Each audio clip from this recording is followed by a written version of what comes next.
लोकसभा निवडणुकीची तयारी करण्याकरिता उद्धव ठाकरे कल्याण लोकसभा येथे दौरा करीत आहेत. परंतु कल्याणचा दौरा करिता इतर माणसं शिल्लक राहिली नसून जिल्ह्यातील सेनेच्या कार्यकर्त्यांना निरोप पाठवण्यात आलाय की त्यांनी माणसं आणावीत. जर माणसं येऊ शकत नसतील तर त्यांना 500-500 रुपये देऊन माणसं घेऊन या असा टोला नरेश म्हस्के यांनी उद्धव ठाकरे यांना लगावलाय. नवी मुंबईमध्ये शिल्लक सेनेचे आदित्य ठाकरे यांनी दौरा केला आणि या दौऱ्यामध्ये शिल्लक राहिलेले कार्यकर्ते देखील त्यांच्यासोबत सहभागी झाले. परंतु मुख्यमंत्री एकनाथ शिंदे यांच्यावर विश्वास ठेवून बेलापूर मतदारसंघाचे शहर प्रमुख यांनी देखील मुख्यमंत्री एकनाथ शिंदे यांच्या पक्षात प्रवेश केलाय, असं देखील नरेश म्हस्के यांनी सांगितलं. कल्याण लोकसभेचा दौरा करतायत. दौरा कल्याणचा, परंतु त्याकरता माणसं जे इतरत्र जे शिल्लक राहिलेले आहेत, मुंबई, ठाणा, नाशिक, आणखी वेगवेगळ्या जिल्ह्यांमधली एवढी वाईट परिस्थिती त्यांच्यावर आलेली आहे. प्रत्येक जिल्ह्यामध्ये आत्ताच निरोप पाठवलेले आहेत. प्रत्येकाने माणसं आणा, अशी माणसं येत नसतील तर 500-500, 1000 रुपये देऊन माणसं आणा, अशी परिस्थिती त्यांच्यावर आलेली आहे. ज्यावेळी त्यांनी फिरायला पाहिजे होतं त्यावेळी ते फिरले नाहीत. त्यामुळे तेलही गेलं, तूपही गेलं आणि हाती धुपाटणं आलं, अशी परिस्थिती त्यांची झालेली आहे.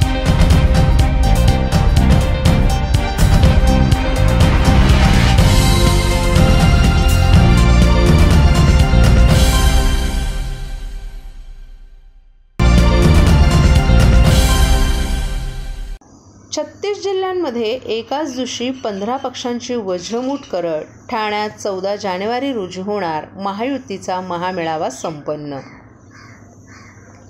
लोकसभा निवडणुकीच्या पार्श्वभूमीवर ठाणे शहरात 14 जानेवारी रोजी तलावपाळी येथील छत्रपती शिवाजी महाराज मैदानावर सायंकाळी 5 वाजता महायुतीतील 15 पक्षांचे प्रमुख पदाधिकारी आणि कार्यकर्त्यांचा मेळावा आयोजित करण्यात आला आहे. पालकमंत्री शंभूराज देसाई यांच्या मार्गदर्शनाखाली या महामेळाव्याच्या माध्यमातून महायुतीच्या कार्यकर्त्यांमध्ये ऊर्जा निर्माण करण्यात येणार आहे. महायुतीतील 15 पक्षांच्या ठाणे येथे झालेल्या संयुक्त पत्रकार परिषदेत ही माहिती देण्यात आली. या पत्रकार परिषदेला भाजप आमदार संजय केळकर, आमदार निरंजन डावखरे, शिवसेनेचे आमदार प्रताप सरनाईक, राष्ट्रवादी काँग्रेसचे प्रदेश प्रवक्ते आनंद परांजपे, शिवसेनेचे प्रदेश प्रवक्ते नरेश म्हस्के, माजी खासदार संजू नाईक, भाजप जिल्हा अध्यक्ष संजय वाघोले, रिपब्लिकन पक्षाचे ठाणे शहर अध्यक्ष भास्कर वाघमारे, भाजप प्रदेश उपाध्यक्ष जयप्रकाश ठाकूर, भाजपाचे विभागीय सचिव हेमंत म्हात्रे आदींसह महायुतीतील पदाधिकारी उपस्थित होते. पंतप्रधान नरेंद्र मोदी यांना तिसऱ्यांदा पंतप्रधान करण्यासाठी राज्यातील 36 जिल्ह्यात 14 जानेवारी रोजी एकाच दिवशी मेळावे होणार आहेत. ठाण्यातील तलावपाळी येथील छत्रपती शिवाजी महाराज मैदानावर सायंकाळी होणाऱ्या मेळाव्यात तिन्ही लोकसभा मतदारसंघातील प्रमुख पदाधिकारी आणि प्रमुख कार्यकर्ते उपस्थित राहतील. या मेळाव्याला मुख्यमंत्री एकनाथ शिंदे यांनाही निमंत्रित करण्यात आलं आहे. त्यांची वेळ उपलब्ध झाल्यास ते मेळाव्याला उपस्थित असतील, अशी माहिती नरेश म्हस्के यांनी दिली. उपमुख्यमंत्री देवेंद्र फडणवीस आणि उपमुख्यमंत्री अजित पवार यांच्या नेतृत्वाखाली 45 खासदार निवडून आणण्याचा महायुतीचा निर्धार आहे. ठाणे, कल्याण आणि भिवंडी येथे महायुतीचेच उमेदवार जिंकतील असा विश्वास परांजपे यांनी यावेळी व्यक्त केला. या 3 लोकसभेच्या प्रमुख पदाधिकाऱ्यांचा एक मेळावा ठाण्यामध्ये आम्ही शिवाजी मैदान या ठिकाणी घेतोय आणि त्या संदर्भात जाहीर करण्याकरता हा मेळावा ही आजची पत्रकार परिषद होती. जे मिशन 45+ 48च्या 48 जागा लोकसभेच्या जिंकायच्या महाराष्ट्रातल्या माननीय मुख्यमंत्री एकनाथ शिंदे साहेब, उपमुख्यमंत्री देवेंद्र फडणवीस साहेब आणि उपमुख्यमंत्री अजितदादा यांनी जो संकल्प केलेला आहे आणि त्या संकल्प पूर्ण करण्याकरता जास्तीत जास्त मतांनी या तिन्ही जागा निवडून आणण्याच्या दृष्टीने आम्ही सर्व तिन्ही पक्ष आणि त्याचबरोबर मित्रपक्ष RPI आहे, महादेव जानकरांचा पक्ष आहे, अनेक इतरसुद्धा महायुतीतले घटक आहेत, आठवले गट, जोगेंद्र कवाडे गट, या सगळ्यांचा एकत्रित मेळावा.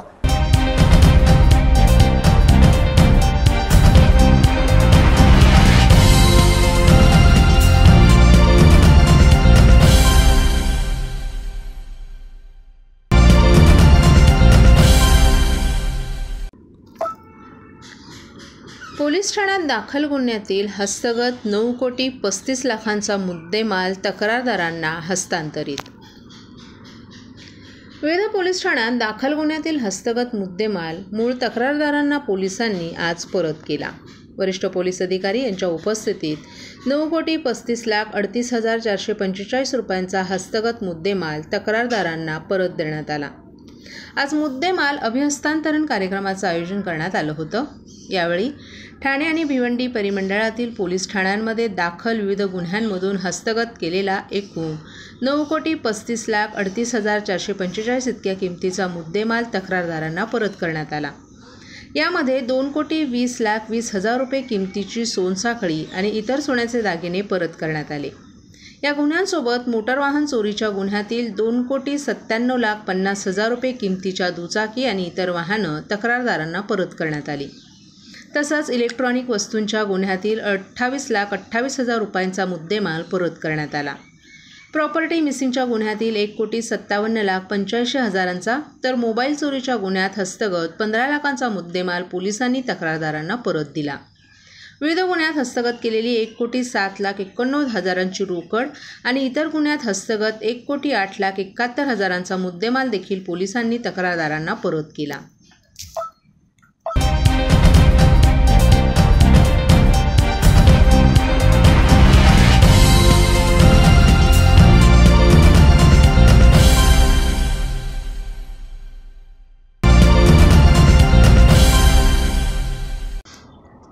जिल्हा वार्षिक नियोजनाचा निधी सर्व विभागांनी 31 मार्चपूर्वी 100% खर्च करण्याचे पालकमंत्री शंभूराज देसाई यांचे निर्देश।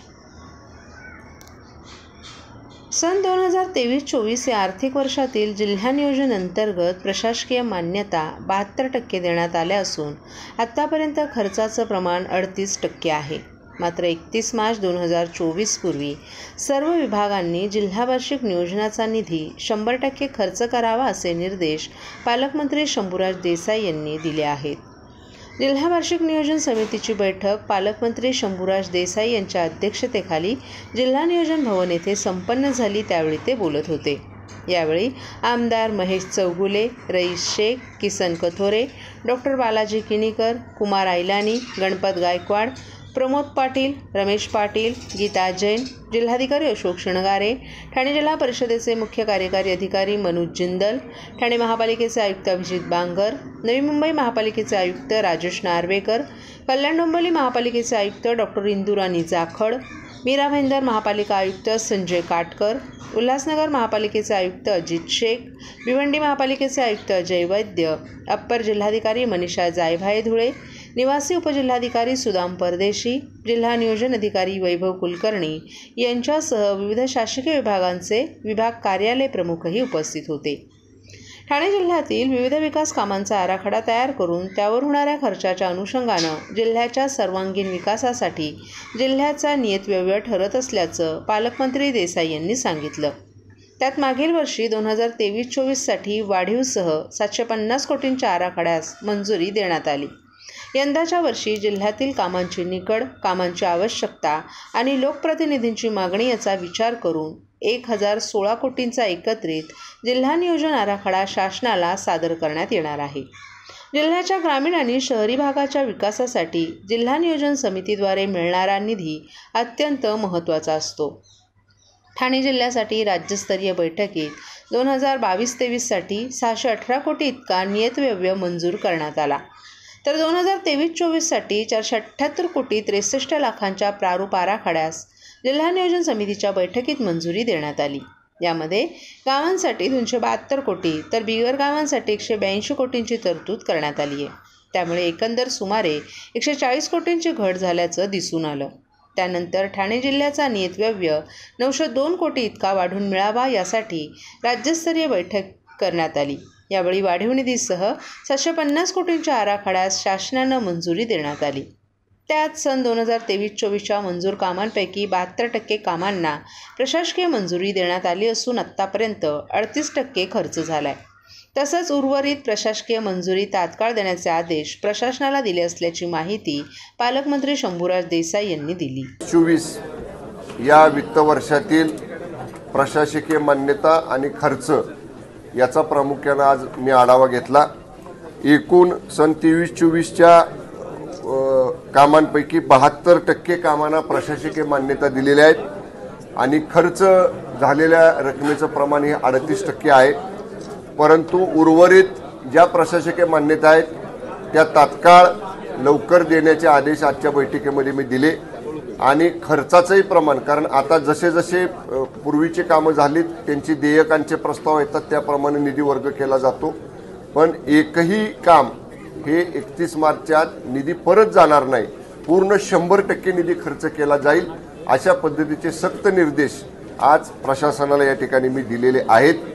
या वर्षीकरता 24-25 जिल्हा वार्षिक नियोजनचा आराखडा गतवर्षी आपल्याला 750 कोटी रुपये वाढीवसह मिळालेला होता।